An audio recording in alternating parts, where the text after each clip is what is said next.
Eu estava pensando na complexidade do ser humano. O homem, a mulher, enfim, o ser humano, é um ser complexo. É uma máquina, a máquina humana complexa.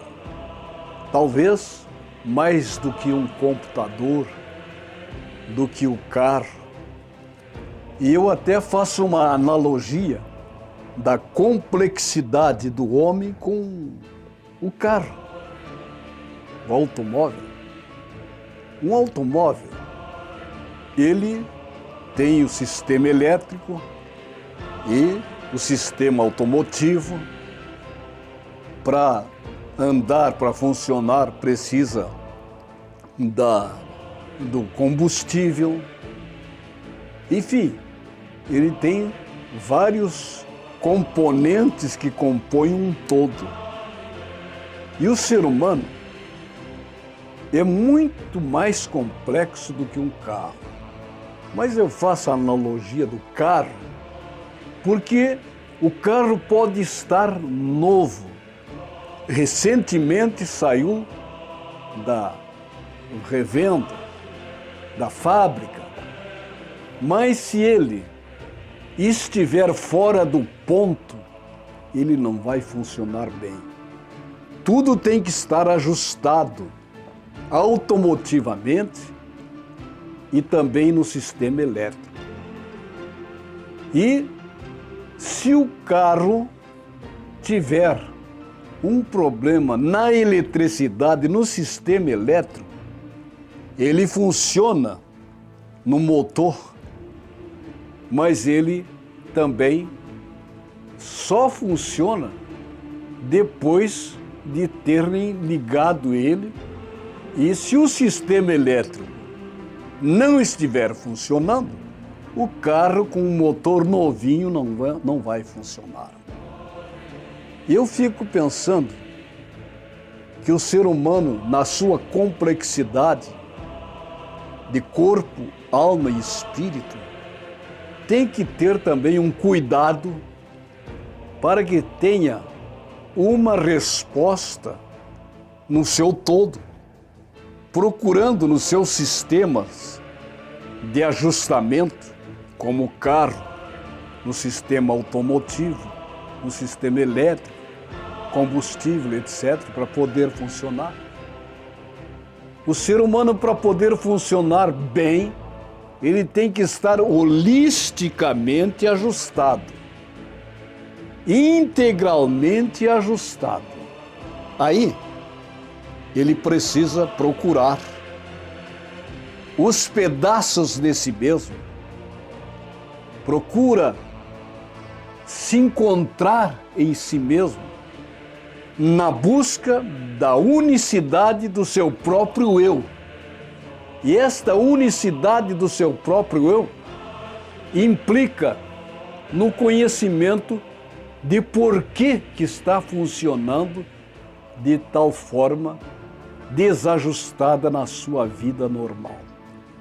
Uma pessoa pode estar nervosa, pode estar com insônia, pode estar se esquecendo de alguma coisa, pode estar frágil fisicamente.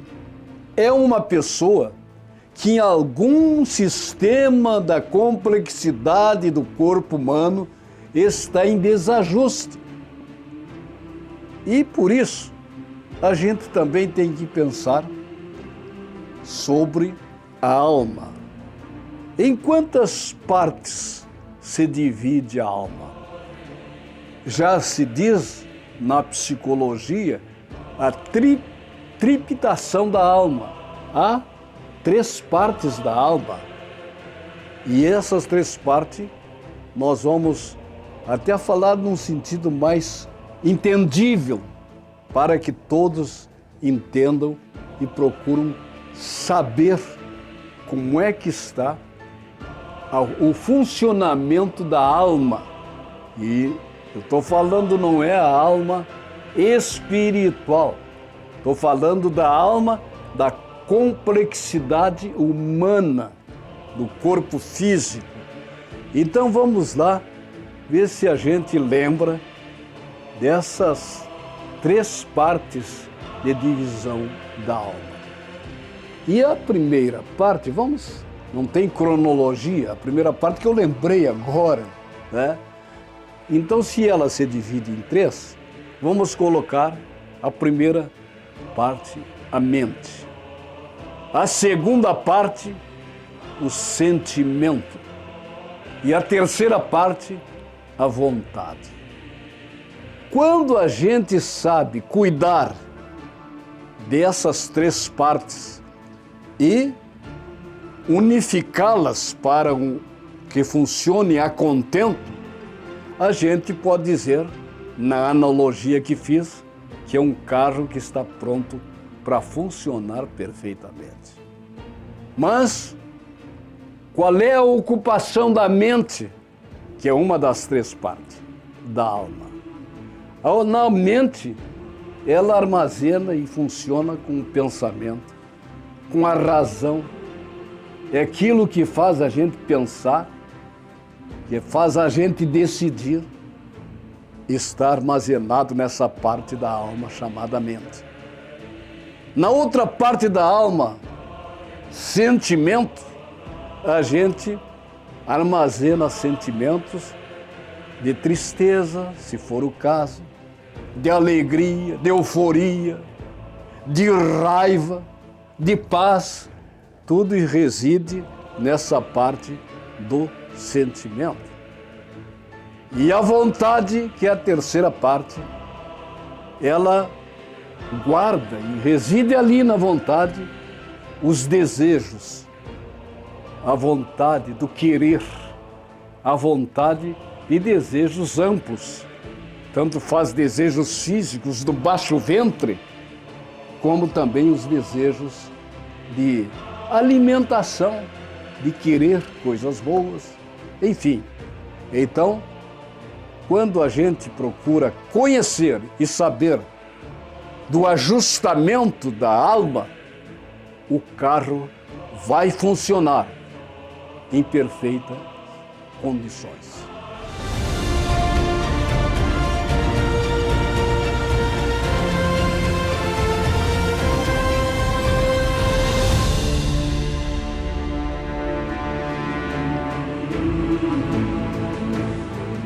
Gente, nós estamos no mês do Espírito Santo, isto é, da doutrina, da nossa crença, da Igreja do Evangelho Quadrangular.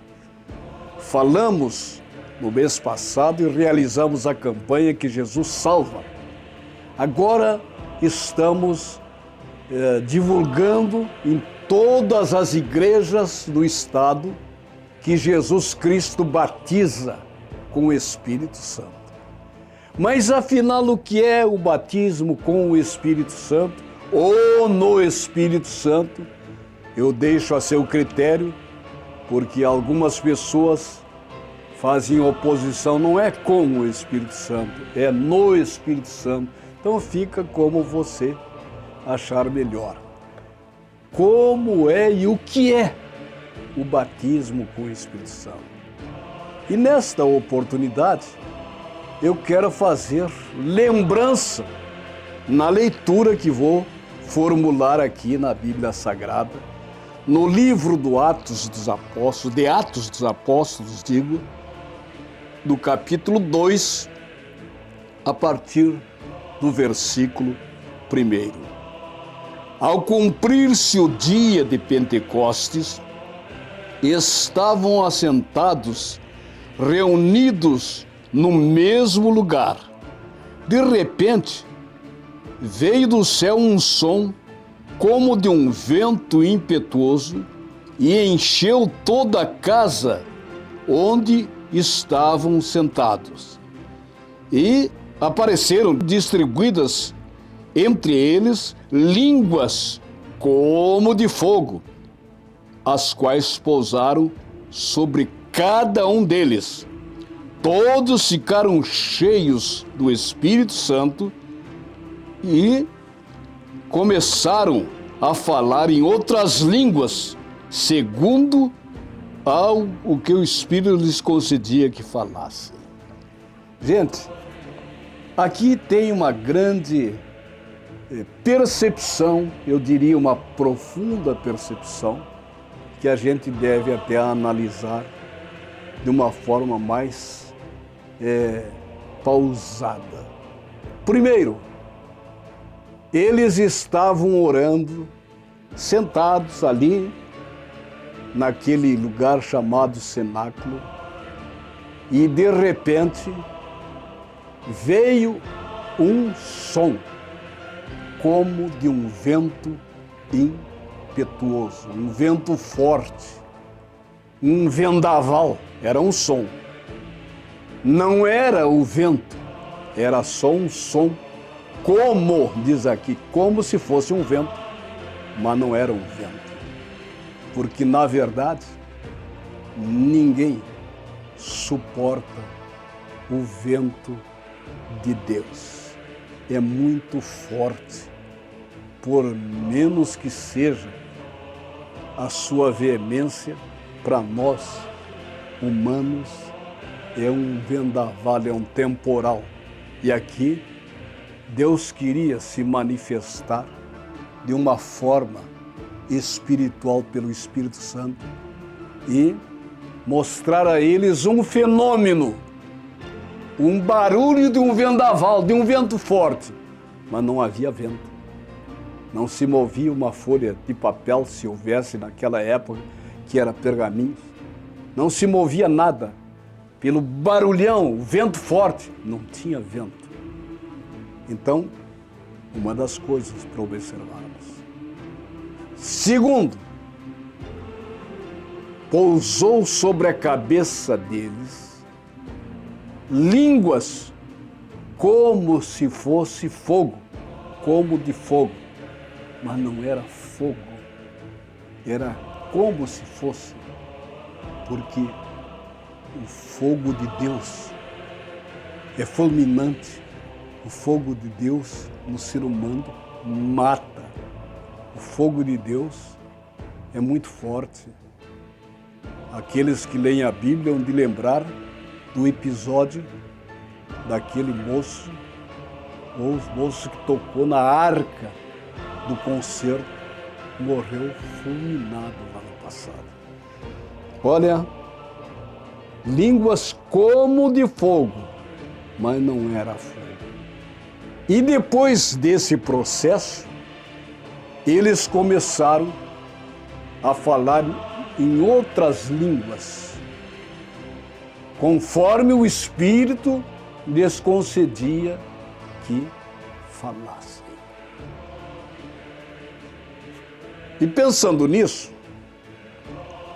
eu quero memorizar aqui e compartilhar convosco que às vezes Deus manifesta o seu poder de uma forma que para nós parece que é, mas não é.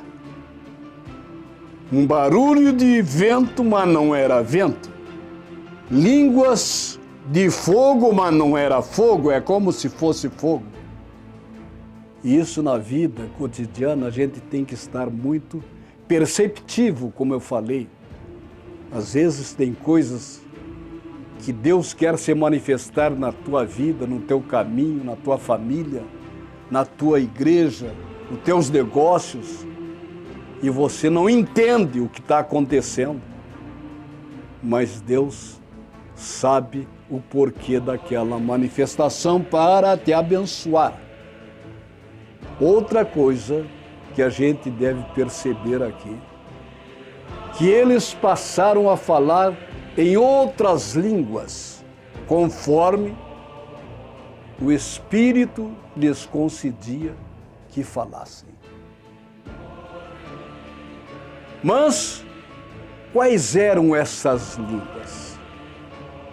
Muitas pessoas fazem divergências dentro das igrejas porque tal igreja não fala em línguas estranhas, o culto não tem línguas estranhas, como aconteceu no dia do Pentecoste que eu acabei de ler aqui, no capítulo 2. Gente, sabe, estas línguas que eles falaram eram línguas humanas referente às pessoas que estavam visitando Jerusalém naquela época, e cada um falava numa língua de tal nação.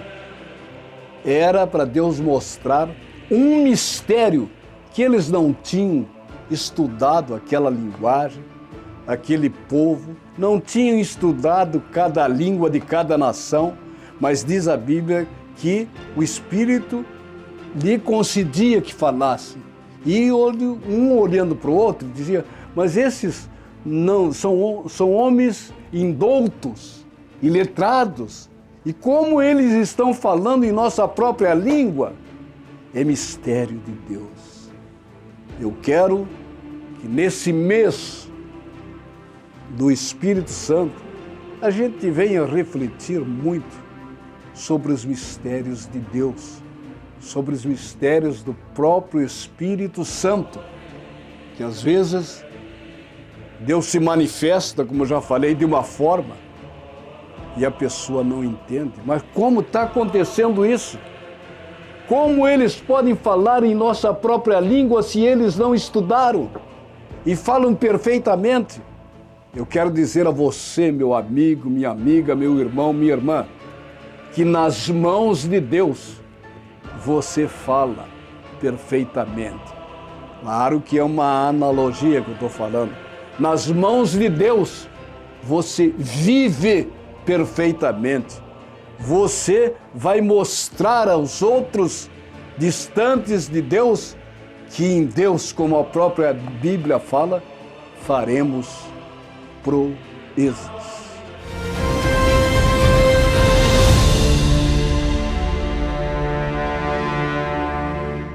O mês de julho é o mês do batismo com o Espírito Santo. Procure uma igreja do Evangelho Quadrangular mais perto de você e participe. Você vai transbordar da presença de Deus.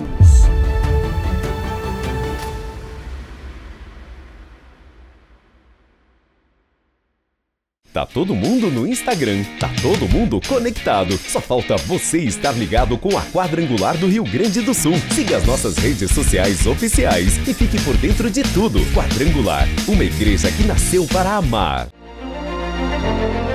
Está chegando Peregrino, Conferência Preciosidades da Vida, com o missionário Solon Soares. Você verá uma transformação na sua vida pessoal e ministerial. Sabedoria espiritual, fé e percepções psicológicas e de estrutura humana à luz da Bíblia. Em breve, na sua região.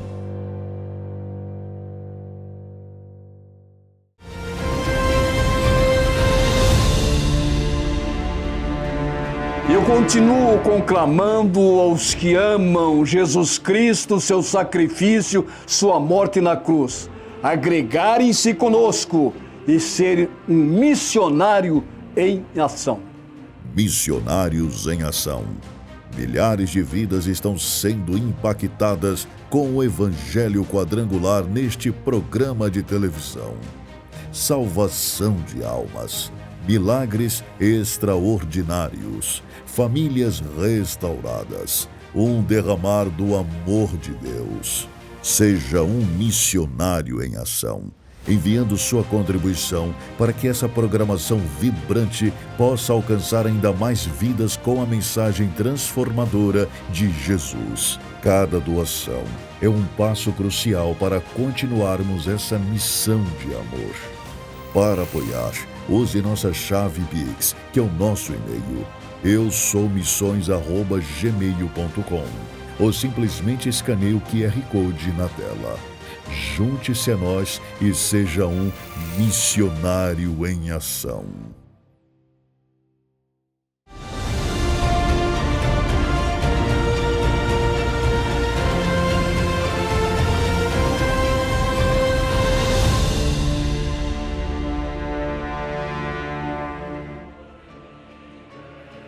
Gente, as profecias que a Bíblia registra,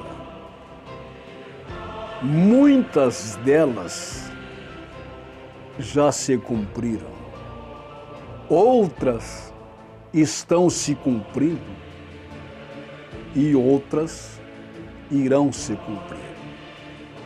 Mas eu quero compartilhar convosco sobre esta profecia que Jesus profetizou, que encontra-se no capítulo 24 de Mateus, no versículo 7. Porque nação se levantará contra nação, reino contra reino, haverá fomes e terremotos em vários lugares. Parece que a natureza está falando alguma coisa. Quando há essas cheias, enchentes, que não foi só aqui no Rio Grande do Sul, mas a gente vê pela televisão que foi na China e outros lugares, tomado pelas águas.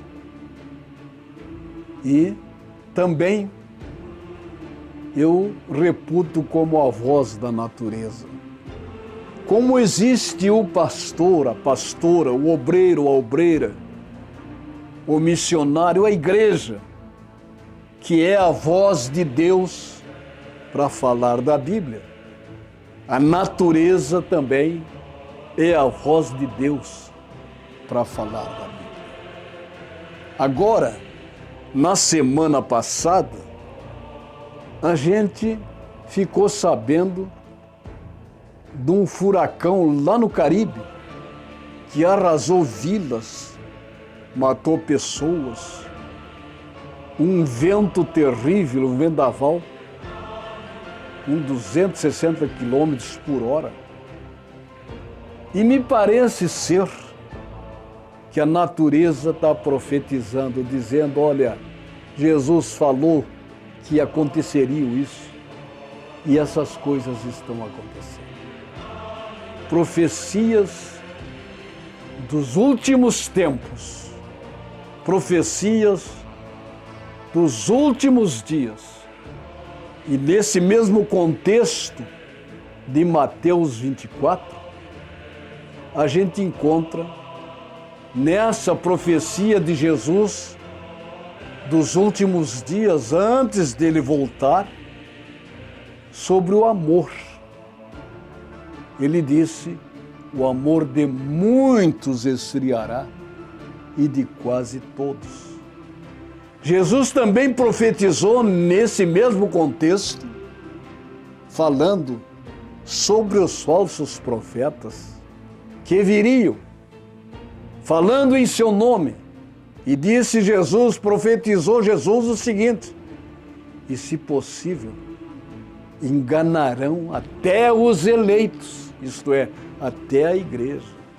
A gente tem que estar antenado para ver o que está acontecendo no mundo espiritual, no mundo da igreja, paralelo à natureza, o que a natureza está falando. Portanto, eu continuo pensando que temos que ter cuidado da inversão do cristianismo. Jesus disse que a gente tem que buscar em primeiro lugar o reino de Deus e a sua justiça.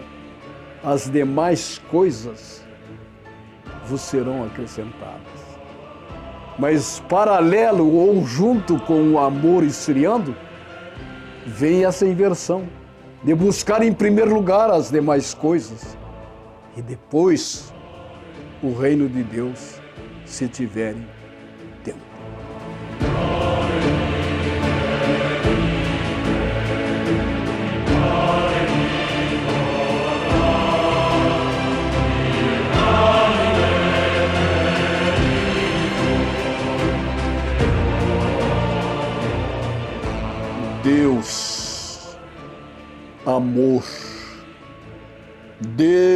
Deus verdade, Deus onisciente, onipresente e onipotente, em o nome do Senhor Jesus, apresento-lhe nesse instante todos os que estão conectados comigo na fé e nesta programação na tela da Bandeirantes. Abençoe a todos em suas necessidades, que todos sejam alcançados pelas suas santas misericórdias, em nome do Pai, do Filho e do Espírito Santo. Assim seja.